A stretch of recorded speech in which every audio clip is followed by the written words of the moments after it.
Less time. और less time news channel में आपका स्वागत है और मैं सैयद अबू रागिब। लगातार जंतर मंतर पे रिटायर्ड फौजी प्रोटेस्ट कर रहे हैं। वन रंग वन पेंशन की मांग जो है लगातार यहाँ चल रहा है। आज 2100 दिन पूरे हो चुके हैं। आज हमारे साथ हैं सुदेश मैडम और general major general Satveer Singh. यहाँ हम इनसे बात करेंगे। सुदेश मैडम का तो आप देख ही रहे हैं, लगातार ये किसानों के बीच भी हैं। एक तरफ किसान 100 दिन से ऊपर हो चुके हैं और लगातार प्रोटेस्ट वहां चल रहा है। दूसरी तरफ यहाँ पूर्व सैनिक यानी कि जवान प्रोटेस्ट कर रहे हैं कि 100 दिन पूरे हो चुके हैं। जी मैडम, क्या कहना चाहेंगे? आप तो दोनों तरफ ही लगातार प्रोटेस्ट चल रही है। पहले तो 2100 दिन यहाँ पूरे हो चुके हैं और 100 दिन से ज्यादा किसानों के बीच भी हो चुका है। क्या कहना चाहेंगे? ये देश का दुर्भाग्य है कि आज हमारे देश के सैनिक भी सड़कों पे हैं और किसान भी सड़कों पे हैं। जो वर्ग जो जय जवान जय किसान का नारा लाल बहादुर शास्त्री जी ने दिया था, प्रधानमंत्री जी ने उल्टा कर दिया, मर जवान मर किसान। किसान भी बॉर्डरों पे बैठे हैं और जवान यहाँ जंतर मंतर पे बैठे हुए हैं। 2100 दिन हो गए आज हमें बैठे हुए। और प्रधानमंत्री जी बात करते हैं कि वो सैनिकों का बहुत सम्मान करते हैं। अगर सच में सैनिकों का सम्मान करते तो क्या ये 2100 दिन तक सैनिकों को सड़कों पे बैठना पड़ता अपने असली हक वन रैंक वन पेंशन की परिभाषा लागू कराने के लिए? और मोदी जी झूठ पे झूठ बोले जा रहे हैं कि मैंने वन रैंक वन पेंशन दे दिया। अभी सरकारों से तो ज्यादा उम्मीद नहीं रही हमें। सुप्रीम कोर्ट में जो 24 मार्च को हमारा हियरिंग है सुप्रीम कोर्ट में भरोसा है कि वो सैनिकों का न्याय जरूर देगा। एक तरफ जवान, दूसरे तरफ किसान, दोनों प्रोटेस्ट कर रहे हैं। सरकार इन्हीं मुद्दों पर इलेक्शन लड़ी थी और दूसरी बार भी जीत कर इन्हीं मुद्दों पर आई। क्या कहेंगे? लेकिन इस बार सरकार नहीं जीतेगी। इस बार वोटर जाग चुका है। चाहे आप किसान आंदोलन की बात कीजिए, चारों बॉर्डरों पे किसान खड़े हुए हैं और किसान पहली बार अपनी पार्टियों के झंडे गांव में छोड़ के, धर्म के झंडे गांव में छोड़ के, जाति का झंडा गांव में छोड़ के सिर्फ और सिर्फ किसानी का झंडा लेके खड़ा हुआ है। और जो अनुशासन एकता से 3 महीने से ज्यादा से लड़ रहे हैं वो उनकी जीत की निशानी है। और सैनिकों की मैं बात कहूंगी कि 5 साल से ज्यादा हो गए लगातार हम लोग संघर्ष कर रहे हैं जंतर मंतर पे। और जब तक सरकार लागू नहीं करेगी वन रैंक वन पेंशन की परिभाषा, ये आंदोलन जारी रहेगा। क्या लगता है, लगातार पूर्व फौजी यहाँ जंतर मंतर पे 2100 दिन से प्रोटेस्ट कर रहे हैं और किसान 100 दिन पार कर चुका है, तो क्या जब अभी पूर्व सैनिकों को उनका हक नहीं मिल पाया वन रैंक वन पेंशन जो है, तो क्या किसानों को मिल पाएगा? देखिए, एक टाइम आएगा जवानों को भी अपना हक मिलेगा। वन रैंक वन पेंशन की परिभाषा जरूर लागू होगी, आज नहीं तो कल। और किसानों को भी अपना हक जरूर मिलेगा। अगर प्रधानमंत्री जी अपनी जिद पे अड़े हुए हैं तो किसान तो अपनी नस्ल और फसल बचाने की लड़ाई लड़ रहे हैं, अपने पेट की लड़ाई लड़ रहे हैं। और ये किसान आंदोलन ना होकर जन आंदोलन बन चुका है। देश का बच्चा बच्चा इसमें जाग चुका है। जीत जरूर होगी। महिलाएं भी इसमें बढ़ चढ़ कर हिस्सा ले रही हैं। बहुत जागरूकता आ गई है महिलाओं में। ट्रॉलियां खुद ट्रैक्टर चला चला के 4-4 ट्रॉली, एक ट्रैक्टर 2-2 ट्रॉलियां जोड़ जोड़ के माताएं बहनें आ रही हैं। और लाखों की संख्या में माताएं बहनें डटी हुई हैं बॉर्डरों पे। सबके एक ही है कि जब तक प्रधानमंत्री जी नींद से नहीं जागेंगे हम भी चैन से सोएंगे नहीं। पूर्व सैनिकों को जंतर मंतर पर घसीटा गया। यहाँ आपकी भी फोटो बहुत वायरल हुआ उस टाइम, और किसानों को भी घसीटा गया था। क्या ये सरकार इन दोनों के साथ इस तरह का व्यवहार कब तक करती रहेगी? ये देखिए, अभी लोग जाग चुके हैं। धीरे धीरे समय बदल रहा है और सरकार जो तानाशाही बनी हुई है कि जो भी आवाज उठाए, अपने हक की आवाज उठाए, उससे उठा के जेल में डाल दो। चाहे हमारे वन रैंक वन पेंशन आंदोलन का ले लो, जनरल सतवीर पे कितने सारे केस डाले गए, ग्रुप कैप्टन गांधी पे केस डाले गए। मतलब कोई सच का साथ दे या आवाज उठाए, सरकार से मांग करे अपने हकों की, उसको किसी न किसी केस में फंसाओ, आप झूठे केसों में फंसाओ और जेल में ठूस दो। वैसे किसानों के साथ किया। जवान बच्चों को 122 से ज्यादा बच्चों को जेल में डाल दिया गया। और वो जो किसानों का आंदोलन था उसमें हमारे रिटायर्ड फौजी थे जिनकी उम्र 80 साल की थी, 3-3 लड़ाइयां लड़ी थी, उन भाइयों के भी उठा के तिहाड़ जेल में डाला गया। तो देश का दुर्भाग्य है जो हमें ऐसी तानाशाही सरकार मिली है। हमारे साथ जनरल सतवीर सिंह जी भी हैं। यहाँ काफ़ी टाइम के बाद हमारे चैनल पे आज आ रहे हैं, क्योंकि कोरोना काल के बाद निकलना बहुत मुश्किल हो गया। उसके बाद लगातार यहाँ किसान भी प्रोटेस्ट कर रहे हैं। क्या कहेंगे जनरल साहब? 2100 दिन आज जंतर मंतर पे पूरे हो चुके हैं। इधर जवान बैठा है धरने पे, उधर किसान बैठा है धरने पे। देश किस ओर जा रहा है? देखिए, हम आज 2100 दिन अपने पूर्व सैनिकों की डिमांड के बारे में बात कर रहे हैं और इकट्ठे हुए हैं। हमारी इस मुहिम को सरकार ने इतना लंबा कर दिया। किसानों को भी, जैसे आपने बोला, 100 दिन से ऊपर हो गए हैं। 70% से ज़्यादा जो हमारे फौजी हैं वो भी किसान हैं, तो स्वाभाविक है कि हम अपने पूर्व सैनिकों के हित में बात करेंगे, क्योंकि हमारी ऑर्गेनाइजेशन का एम और ऑब्जेक्टिव भी यही है। वन रैंक वन पेंशन को इतना लंबा कर देना सरकार के लिए और देश के लिए, हम सब के लिए ठीक नहीं है। मुझे समझ नहीं आती कि गवर्नेंस का जो बेसिक एम है कि जो आप अच्छी गवर्नेंस दो, अच्छे तरीके से एडमिनिस्ट्रेशन करो, जो बात सही है उसको जब मानो, जो नहीं है उसको समझा कर उनको बताओ कि नहीं हो सकता, और बीच वाली बात करने का कोई मतलब नहीं होना चाहिए। हमारी one rank one pension government ने सैंक्शन किया, प्रभाषा उन्होंने दिया और गवर्नमेंट लागू नहीं कर रही, ये तो धक्का जोरी है। और फिर कह देना कि हमने दे दी और जबकि दी नहीं थी, ये झूठ है। ये सरकारों का ऐसा प्रिंसिपल नहीं होना चाहिए। हमें दुख है, हमें अपने प्रधानमंत्री जी को कहना है कि आपने जो प्रॉमिस किया था हमें, आप बिल्कुल उसके बरखिलाफ पाए गए। आपने हमारे हकों को नहीं देखा और हम अपनी सच्चाई के ऊपर इस लंबे आंदोलन को चला रहे हैं और चलाते रहेंगे। आपको देना होगा हमको वन रैंक वन पेंशन, क्यों कि वो ही एक सही है। मैंने तो नहीं बोला था कि परिभाषा ये है, आपने परिभाषा दी थी और उस परिभाषा को जब आपने लागू करने लगे उसको बदली कर दिया। पीरियोडिक का क्या मतलब हुआ जब ऑटोमेटिक था? जब हर साल बदली होना था तो आपने 5 साल क्यों दिया?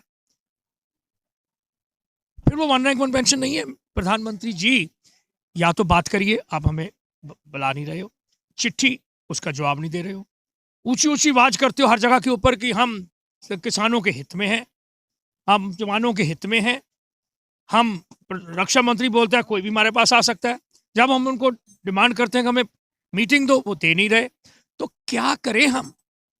आप जाकर अपने मीडिया जो आपके पास है, जिसको हम आज का नेशनल मीडिया कहते हैं, मेरे हिसाब से वो सब्जेक्टिव है, वो आपकी बात कर रहा है। आज तक उन्होंने हमारी वन रैंक वन पेंशन की बात किसी ने बात नहीं करी और उसके ऊपर हमारी डिस्कशन नहीं करी।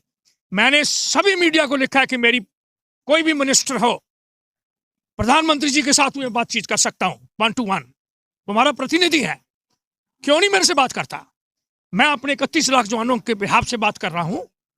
मैं एक ऑर्गेनाइजेशन का चेयरमैन हूं, मैं उनका पूरे एक्स सर्विसमैन का एडवाइजर हूं। मैं उनको चिट्ठी लिख रहा हूं, एक पुकार दे कर रहा हूं कि हमारी बात सुनिए। ये कौन सी गवर्नमेंट हुई, कौन सी ये देश की कोई एडमिनिस्ट्रेशन है जबकि आप बात नहीं करेंगे? बड़े दुख की बात है। ये 21 दिन, 2100 दिन, 21,000 दिन भी होंगे तो हम चलते रहेंगे। सरकार अगर आपको यही मंजूर है तो हमें भी यही मंजूर है।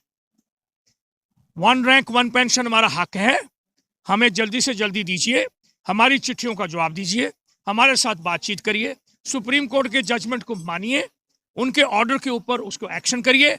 आपने ये सब कुछ नहीं किया, बड़े दुख से कहना।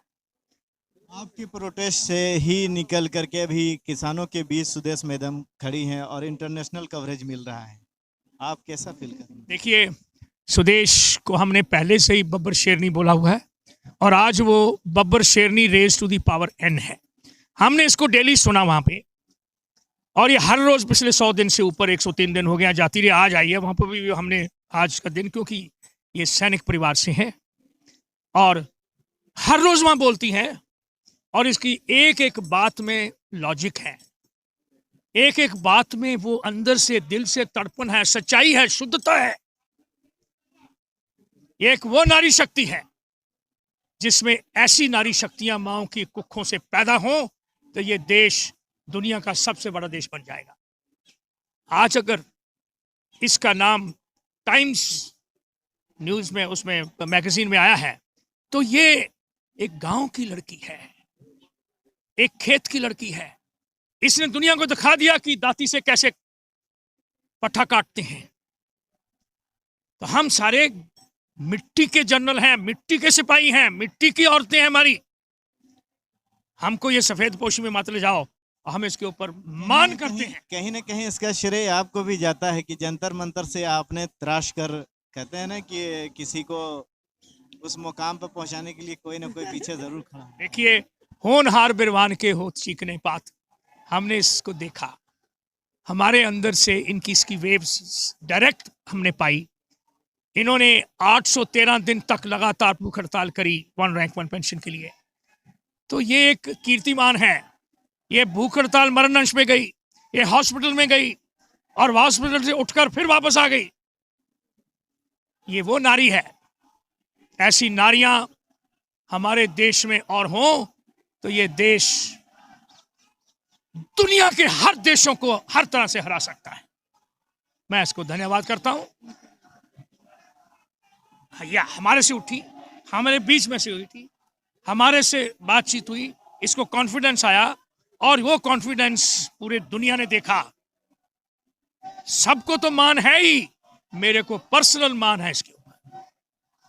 क्या कहना चाहेंगे जब आपके ही टीम के लीडर इस तरह की बात कर रहे हो? जंतर मंतर पर आपने प्रोटेस्ट किया और आज किसानों के बीच है, टाइम्स नाउ जैसे मैगजीन में जगह मिली आपको। मैं ये कहूंगी कि वन रैंक वन पेंशन जन सतवीर ने शुरू की और ये मुहिम जन सतवीर ने शुरू करके बहुत सारे लोगों को आगे बढ़ने का मौका दिया, लोगों को अपने हकों के लिए जगाया। शायद उसका श्रेय मैं जन सतवीर को ही दूंगी कि इन्होंने वन रैंक वन पेंशन शुरू की मुहिम और मैं यहाँ तक पहुँची। और जिस दिन मैं पहली बार यहाँ माइक में बोल रही थी मेरे पैर कांप रहे थे, लेकिन जन सतवीर ने मेरे को कहा कि अरे तू बहुत अच्छा बोल रही है। जब इन्होंने मेरा हौसला बढ़ाया, अगले दिन मैं भाषण दे रही थी तो इन्होंने कहा कि तू तो शेरनी है। तो उससे मुझे और उत्साह हुआ और मेरी हिम्मत बढ़ी। तो जन सतवीर का बहुत ज़्यादा योगदान है इसमें कि मैं आज किसानों तक कि अपने मतलब जहाँ भी अन्याय हो रहा है वहाँ जाके मैं आवाज़ उठा सकती हूँ। तो ये कहीं ना कहीं जन सतवीर की देन है, ये कहूँगी। जी जनरल साहब, और क्या कहना चाहेंगे? मैं तो यही कहूँगा कि ये देश के लोग बहुत मेहनती हैं, बहुत दृढ़ विश्वासी हैं, बहुत सच्चे सुच्चे हैं। ये हमारे भारत की नारियां और लोग हैं। सैनिक देश का सुरक्षा देता है। सारा देश अच्छी नींद सोता है बिकॉज हमारा फौजी तैनात है। और हमारे जो पूर्व सैनिक हैं वो भी दिन रात 24 घंटे कोई भी आपदा आती है तो लगे हुए हैं। प्रोटेस्ट तो बहुत देखे हमने, मगर इतना लंबा टाइम तक प्रोटेस्ट चलाना कोई आम बात नहीं है। ये एक सैनिक का बेसिक क्वालिटी होता है, डिटर्मिनेशन और विल पावर, स्टेमिना और करेज। ये चार चीज़ों से, और उसके अंदर सच्चाई, honesty, integrity, loyalty, self discipline और सेंस ऑफ रिस्पॉन्सिबिलिटी, इस सब को धारण करते हुए हम सब फौजी मैं यही कहूँगा कि पूरा इस मुहिम ने देश के पूर्व सैनिकों को और सैनिकों को एक कर दिया। ये सबसे बड़ी उपलब्धि है, ये हम सब की है, मेरी अकेले की नहीं है। हाँ, मुझे मौका दिया, जितना प्यार मेरे लोगों ने दिया, आज सुना होगा आपने जो लोग बोल रहे थे, मेरी आंखें नमन थी। क्यों? कि मैं उस ईश्वर से प्रार्थना करता हूं कि हे ईश्वर मुझे वो शक्ति दे कि जितना प्यार मुझे मिल रहा है उसके लायक बनाओ, ताकि मैं वो काम कर सकूं अपने जवान जेसी और ऑफिसर्स, अपनी फैमिलीज के लिए। सवाल ये उठता है कि जो भी क्वेश्चन आपके सामने रखे जा रहे थे और आप उसका ज्यादातर क्वेश्चन का हल करते हैं, ये भी तो है। देखिए, दिल, दिमाग और दरवाजा खुला रखो, और फौजी का एम जब एक बारी धार लेता है तो उसको पूर्ण रूप से हासिल करना ही एक सैनिक कहते हैं। आप याद रखो एक चीज का, कि अगर एक बकरियों का अगर झुंड है, अगर उसका राजा शेर है तो वो बकरियां भी शेर बन जाती हैं। और अगर शेरों का झुंड, उसके अंदर उसका जो लीडर अगर बकरी है तो वो सारी बकरियां बन जाती हैं, चाहे वो शेर हो। हम सब ने मिलकर, हाँ, मैं ये कह सकता हूं कि मैं इतना कॉन्फिडेंस रखता हूं कि ना तो मैं कभी थिड़ूंगा, ना कभी थुड़ूंगा, ना मैं कभी बिकाऊ हूं, ना मैं कहीं इधर उधर हिलूंगा। मेरा टीचा वन रैंक वन पेंशन का है। मुझे इनका साथ मिल रहा है। जब मेरे को साथ मिले ऐसा पूरे सैनिक परिवार का, तो मजाल की कि मैं उसको अपने किसी तरह से भी अपने उस एम को चेंज करूं। मैं इनके साथ हूं। इन्होंने मुझे ये मौका दिया कि इनके साथ आगे बढ़ के निकलने का, और ये मेरे साथ चलते हैं। मैं कुछ नहीं हूं, मेरी स्ट्रेंथ मेरे सैनिक परिवार है। एक लास्ट क्वेश्चन सर, एक तरफ किसान बैठा हुआ, दूसरे तरफ जवान बैठा हुआ, जय किसान जय जवान का जो नारा दिया गया था, आज दोनों ही रोड पर बैठे। बिल्कुल दुरुस्त है। जवान और किसान के साथ, दोनों के साथ अन्याय हुआ है। मैं तो ये भी कहूँगा, जवान, किसान, नौजवान और मजदूर और नारी शक्ति, इन 5 वर्गों के साथ बहुत अन्याय हुआ है। देश ने शुरू से इन 5 वर्गों को ध्यान से नहीं दिया, सिर्फ बातें करी हैं और फिर बातों से हमें टाल दिया गया। जवान के साथ, जवान सरहदों पे आप देखो कि कई महीने हो गए डबल पेंशन नहीं मिली, कई महीने हो गए जो शहीद हो गए उनको भी पेंशन नहीं मिली, जो सुविधाएं दे रखी थी उनको कागजी कार्रवाई करते करते साल हो गए, नहीं मिला। किसान को आपने देख ही लिया है कि वो क्यों सड़कों पे आए हैं। श्योर इनफ कोई ना कोई गलती होगी। क्या सरकारों ने उनके साथ बातचीत करी ये लॉ बनाने के लिए? अगर लॉ में गलती है, तुम मान रहे हो कि गलती है, हम नहीं कह रहे, सरकार कह रही है कि 9 गलतियां हैं, तो फिर वो लॉ कैसे रहे? मैं उसके बारे में ज्यादा जब वो सेपरेट है, मैं फार्मर्स के साथ हूँ क्योंकि मैं एक आप फार्मर का बच्चा हूँ और मेरे दादाजी, मेरे पिताजी, मेरे लड़के सब फार्मिंग करते थे, तो उस वजह से, और मेरे सैनिक जिन्होंने मेरे जनरल बनाया वो 70% उधर बैठे हुए हैं। तो मैं फार्मर्स के जो मुद्दे हैं उसको मैं 100% सपोर्ट करता हूँ कि सरकार को उनको जल्दी से दूर करके, उनको हटाकर नए बनाएं, उनसे बातचीत करके। और जो मिनिमम सपोर्ट प्राइस है 2 स्टेट के लिए क्यों, पूरे देश में क्यों नहीं? ये देश एक है कि देश अलग है? 23 क्रॉप्स के ऊपर आपने एमएसपी डाला है और दे रहे हो 2, वो भी 2 स्टेटों में, क्यों?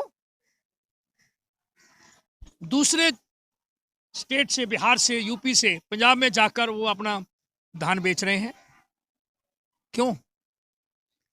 तो पूरे जितने भी मिनिमम सपोर्ट प्राइस है वो पूरे देश में लागू होनी चाहिए और उसके ऊपर जो नहीं लेता तो उसके ऊपर सजा होनी चाहिए।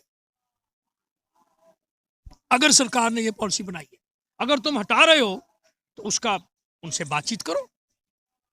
तो मैं तो यही कहूंगा, किसान और जवान दोनों के साथ अन्याय हो रहा है, बाकी वर्गों के साथ, मजदूर के साथ भी और नारी शक्ति के साथ भी। इनकी रिजर्वेशन थी 33% गवर्नमेंट ने मानी, ग्राउंड पे कितनी लागू करी है? क्यों नहीं करी? क्यों नहीं करी? कोई वजह नहीं है ना। वहां बैठ के बोल देना अलग बात है और फिर पॉलिसी बना देना अलग बात है, उसको लागू करना एक और बात। करोड़ों रुपए का बिल अब तक नहीं दिए, मैं माफ कर दिया जी, किसानों का ये कर दिया, फौजियों को ये दे दिया, ग्राउंड पे कुछ नहीं दिया, उसका कौन हिसाब देगा? आप ऐसे अनाउंस कर देते हो जी ये दे देंगे, आपको पता ही नहीं कि इसका कितना पैसा खर्चा होगा और कहां से आएगा, है ना? तो फिर बातें करनी और हैं और ग्राउंड पे उस बातों को लागू करना अलग बात है। आज हमारे देश की स्थिति बहुत डाउन हिल स्लाइड है और हम चाहेंगे कि इस देश, जो कि बहुत तगड़ा देश है, मेरी भारत माता, मेरा भारत देश, मेरा भारत महान, लेकिन उस महान बनाने के लिए हमें सबको इकट्ठा होना है। बुद्धिमानी जो लोग हैं देश के, इकट्ठा होकर सरकार को ये समझाएं और बोलें। अगर सरकार उसका ठीक तरह जवाब दो, डेमोक्रेसी के मुताबिक जो हमें हमारे साथ साधन हैं वोट के, उसको इस्तेमाल करके ऐसी सरकारें लाएं जो एक अच्छा एडमिनिस्ट्रेशन दे सके। बहुत बहुत शुक्रिया। जंतर मंतर से हम अभी जनरल सतवीर और सुदेश मैडम से बात कर रहे थे। बने रहिए, इस तरह के न्यूज़ आपके सामने हम लेकर आते रहेंगे। तब तक के लिए दें इजाज़त।